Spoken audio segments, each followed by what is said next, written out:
الله. سبحانك يا رب العالمين، سبحانك يا واحد، كل ما في هذا الوجود على وجودك شاهد.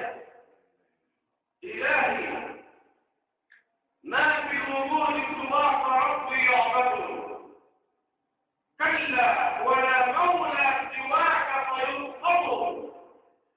يا من عنت له الوجوه بأسرها رغبا وكل الكائنات توحده. أنت الإله الحق الذي كل القلوب له تطر وتشهد. اشهد لرب العالمين. لا يروني مطلقا. من هم يا رسول الله؟ عاق والدي وتارك سنتي ومن ذكرت عنده فلم يصلي عليه. ثلاثة حجب الله عنهم نور الرؤية، لأنهم إذا ما أراد الله لهم أن يروا نور سيدنا رسول الله فعليهم أن يستقبلوا أولا نور الله، ليستطيعون بمدد من الله أن يروا ما عليه رسول الله من حقيقة في الخلق.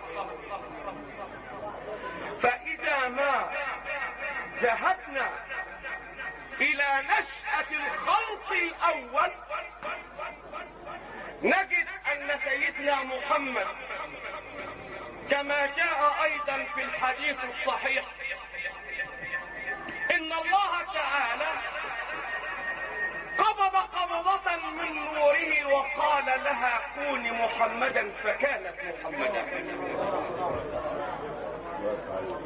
ونجد أيضا في كتاب الله ما يصدق هذا، فآمنوا بالله ورسوله والنور الذي أنزلنا. وقوله تعالى قد جاءكم من الله نور وكتاب مبين. وحد قل لا إله إلا الله محمد رسول الله. وهنا يتراءى لنا كما أخبر كعب الأحبار، وإن قال بعض ضعاف النفوس أنها إسرائيليات، أقول لهم إنكم لا تحبون محمد.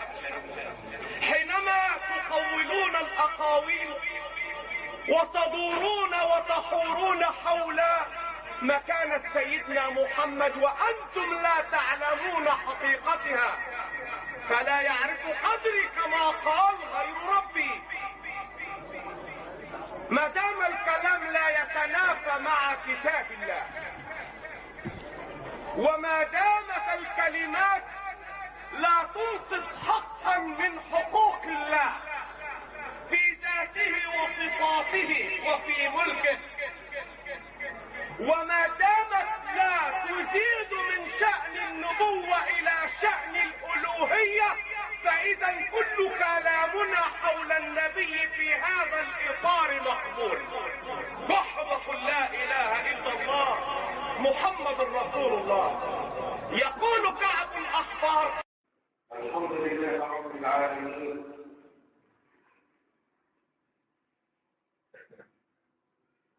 الحمد لله المعظم بجلاله المنفرد بكماله المتوحد بجميع أفعاله هو الله، لا نحصي ثناء عليه فهو كما أثنى على نفسه له الجلال كله والكمال كله والكبرياء كله جل شأنه وعلى سلطانه. واشهد ان لا اله الا الله وحده لا شريك له، له الامر من قبل ومن بعد، فتعالى الله الملك الحق، تعالى الله فاطر السماوات والأرض،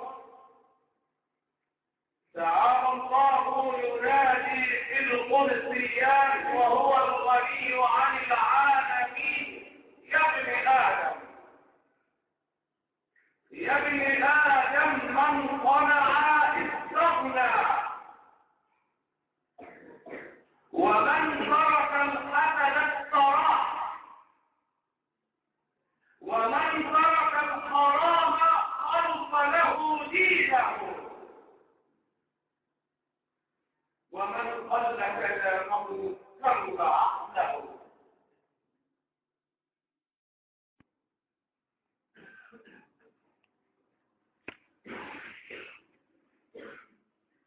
الحمد لله رب العالمين،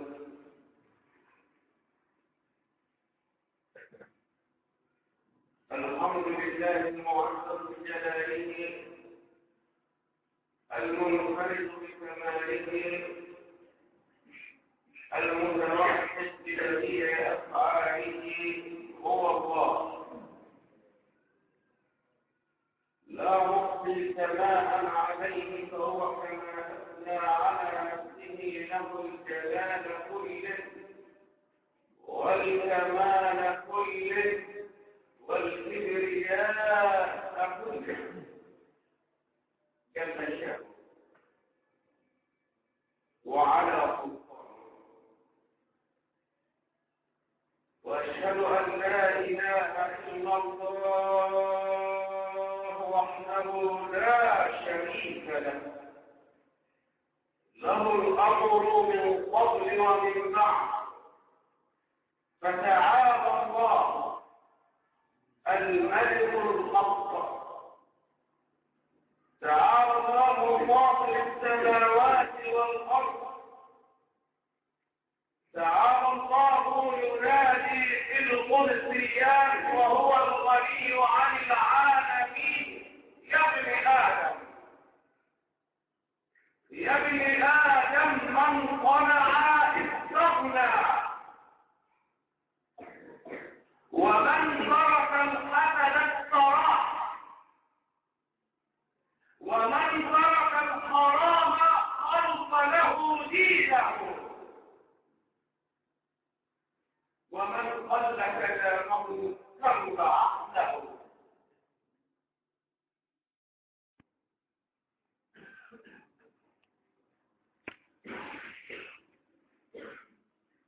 الحمد لله رب العالمين،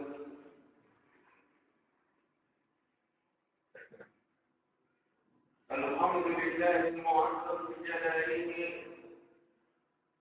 المنفرد بكماله،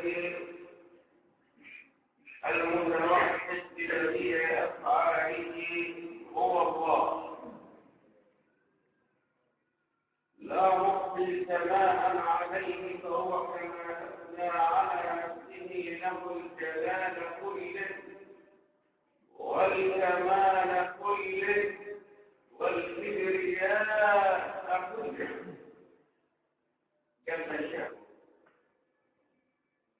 وعلى سلطانه. واشهد ان لا اله الا الله وحده لا شريك له، له الامر من قبل ومن بعد. فتعالى الله الملك الحق، تعالى الله فاطر السماوات والارض، تعالى الله ينادي في القدسيات وهو الغني عن العالمين. يا ابن آدم، يا ابن آدم، من صنع استغنى، ومن ترك الحسد استراح،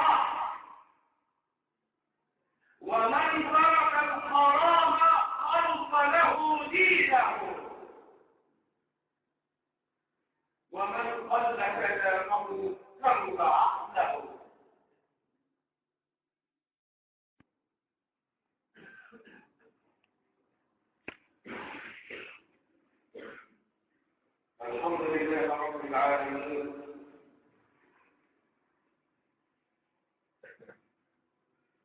الحمد لله المعظم بجلاله المنفرد بكماله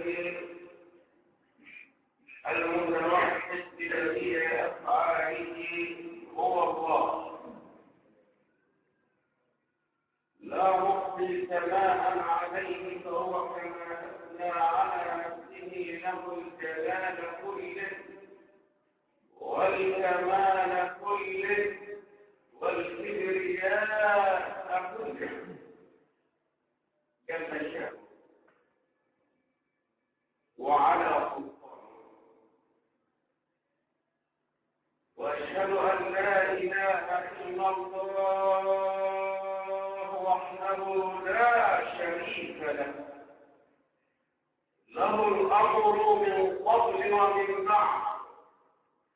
فتعالى الله الملك الحق، تعالى الله فاطر السماوات والارض، تعالى الله ينادي القدسيات وهو الغني عن العالمين. يا ابن ادم، يا ابن ادم، من صنع استغنى، ومن ترك الحسن استراح، ومن ترك الحرام خلق له دينه، ومن قل كلامه كرب عقله.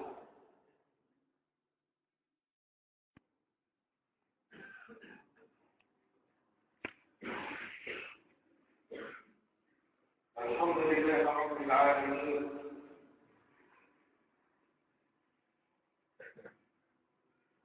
الحمد لله المعظم بجلاله المنفرد بكماله المتوحد بجميع أفعاله هو الله، لا نحصي ثناء عليه فهو كما أثنى على نفسه، له الجلال كله والكمال كله والكبرياء كله جل شأنه وعلى سلطانه. واشهد ان لا اله الا الله وحده لا شريك له، له الامر من قبل ومن بعد. فتعالى الله الملك الحق، تعالى الله فاطر السماوات والارض، تعالى الله ينادي القدسيات وهو الغني عن العالمين. يا ابن ادم، يا ابن ادم، من صنع استغنى، ومن ترك الحسن استراح، ومن ترك الحرام خلق له دينه، ومن قل كلامه كرب عقله. لعلك فقرت لا اله الا الله، لان اذا كانت سيفكر الكلمه لو ثبت ان خيطا رفيعا مر بين كتم المراه والرجل الى نهايه المراه، لو مر هذا الخيط لا تطلب كلمه كده، ولكن تؤثر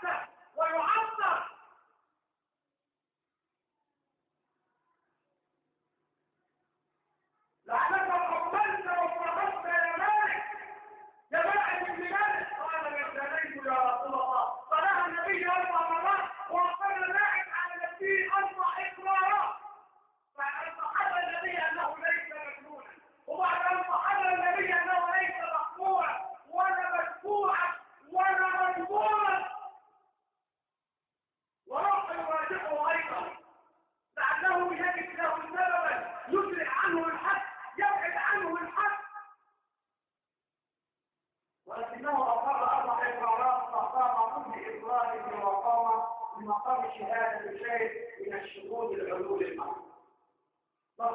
والله الله طلب لهم شهادة الحد لا ينقطع السفل ولا طغيانا، إنما يقال رحمته يرحم الله به صاحب الذنب ويرحم المجتمع من آثار تلك الجريمة الشنعاء التي كانوا يرقصون لها أماكنا يرقصون أماكنا في قرب الله، يرقصون أماكنا من ارتكاب الرذيلة.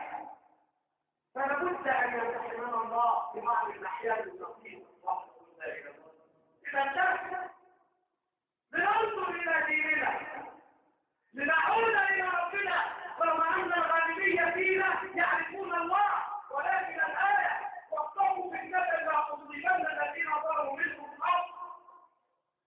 لابد أن نأخذ على يد العاص والظالم والفاسق حتى تستقيم الأمور بين جميع الأمة.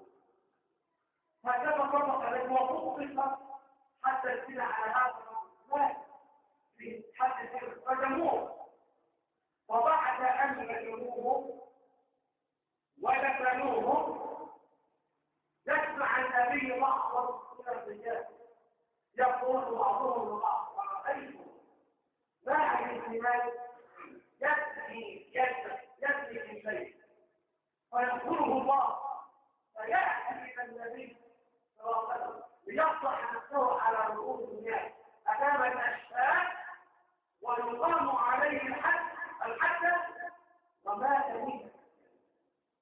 وقف النبي هنا أراد الله أن يحمل الهواء هذه الكلمات إلى سمع النبي ليقوم لتستقيم الأمور. فقال لهم النبي ماذا لكم تقولون في أخيكم مع الإسلام؟ والله لقد سابق أمة لو وزعت على أهل الأرض جميعا يوم القيامة لكفتهم، والذي بعثني بالحق رأيته البارحة في الجنة يسبح في روضة من رياض الجنة. في حد وأيضا لم يسأل النبي يميل إلى الشك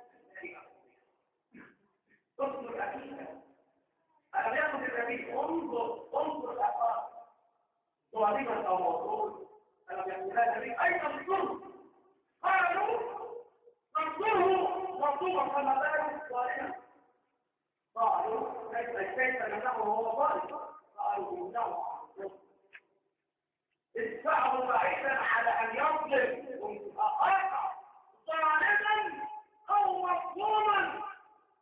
قالوا المظلوم نعم موجود ربنا فما باله إن كان ظالما قال امنعوه عن ظلمه. هذا هو يتكلم. وأيضا الإنسان يميل في الذكر دائما وابدا. النبي لم يسأل من هي المرأة التي تريد بها حتى جاءت المرأة الغربية إلى رسول الله صلى أيضا الصباح ونصف النبي عليه حد أرجع حتى وضع الحملات أو ترجع في كلامات ورجع الله فلما وضع الحدث قال النبي ارجع حتى يستغني عنك الرضيع بالطعام يتصبح المسلمين. وعاد بعد ذلك وأقيم علي الحد حتى أن بعض من أهل يرعى قميص عمر كما كان أحد الراشدون فتأسف عمر أي أخذوه شيء من الاستهزاء من ذنب فنظر إليه النبي وقال له يا عمر فيما معنى ما جاء يا عمر والله إن الجنة يضحم ما في القلب جميعا من المعاصي. يا عمر إذا كانت توبة لو وزعت على أهل المدينة. هذا هو الإسلام وتلك هي مسؤولية الإسلام. ولابد أن نفصل بين مسؤولية الجماعات ومسؤولية الفرد إليهما أو كلتاهما فنسأل عنها يوم القيامة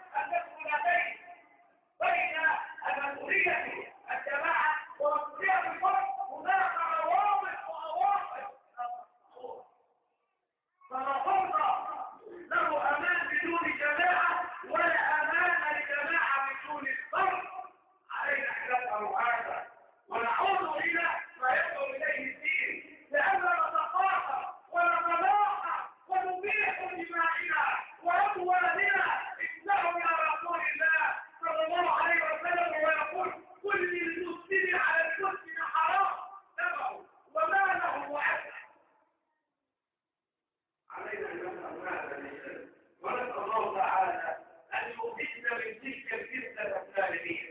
اللهم اخرجنا من هذه الفتنة السالمين. اللهم اخرج بيننا حدود الدين، اخرج بيننا حدود الدين. اللهم حكم فينا المؤمنين، اللهم مكن منا المؤمنين العاملين لدينك يا رب العالمين. اللهم لا تجعل حاكمنا ظالما ولا محكومنا طاغيا متعديا يا رب العالمين. اجعلنا جميعا كالبنيان المرصوص كالجسد الواحد الف بين قلوبنا ووحد صفنا. اللهم لا ترد لنا الهلاك على ايدي اعدائك، لا ترد لنا الابتلاء على ايدي هؤلاء الفرائضه. اجعلنا لك لا لغيرك، اجعلنا لك لا لغيرك، اجعلنا لك لا لغيرك. لا تجعل الدنيا اكبر همنا ولا تجعل مصيباتنا في ديننا. اللهم اجعل الدنيا بين ايدينا لا في قلوبنا، اجعل الدنيا بين ايدينا لا في قلوبنا. اللهم انصرنا على اعداء الدين.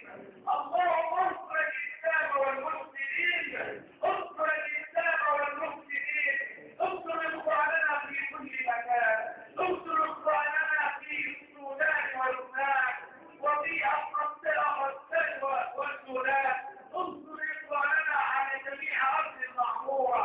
اللهم الف بيننا جميعا ولا تجعل لنا في هذا اليوم العظيم ذنبا الا غفرته، ولا عيبا الا غفرته، ولا مريضا الا شفيته، ولا مريضا الا شفيته، ولا مريضا الا شفيته، ولا ميتا الا رحمته، ولا ميتا الا رحمته، ولا ميتا الا رحمته. اكرمنا ولا تهنا، اكرمنا ولا تهنا، اكرمنا ولا تهنا، وانصرنا ولا تنصر علينا، انصرنا ولا تنصر علينا، انصرنا ولا تنصر علينا. عليك بمن آتانا، عليك بمن آتانا، عليك بمن آتانا. انصرنا فوق الأرض وتحت الأرض ويوم العرض عليك. انصرنا فوق الأرض حالت حياتنا عليها، وتحت الأرض حالت سويتنا فيها، ويوم العرض عليك يوم لا ينفع مال ولا بنون إلا من أتى الله بقلب سليم. اللهم ارفعنا على صوت سيدنا رسول الله، واسقنا باليد الشريفة مرة هنيئة مريئة لا نصبر عليها أبدا. عباد الله، إن الله يأمر بالعدل والإحسان وإيتاء ذي القربى وينهى عن الفحشاء والمنكر والبغي تعالوا فاذكروه.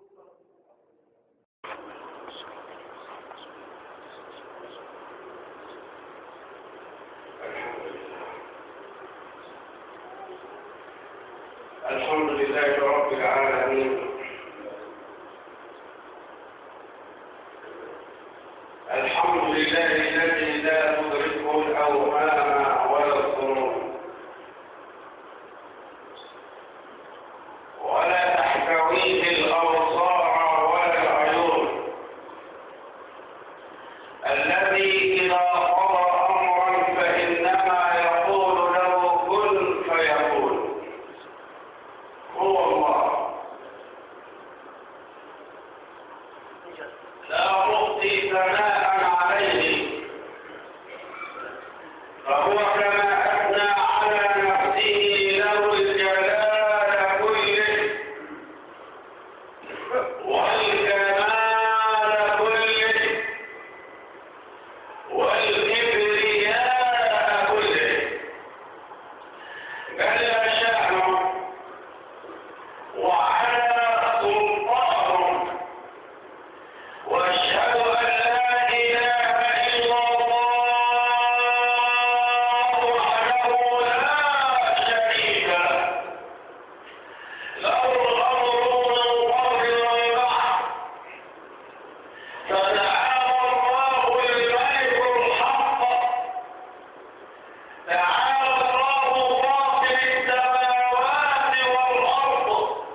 أمر الله يتكلم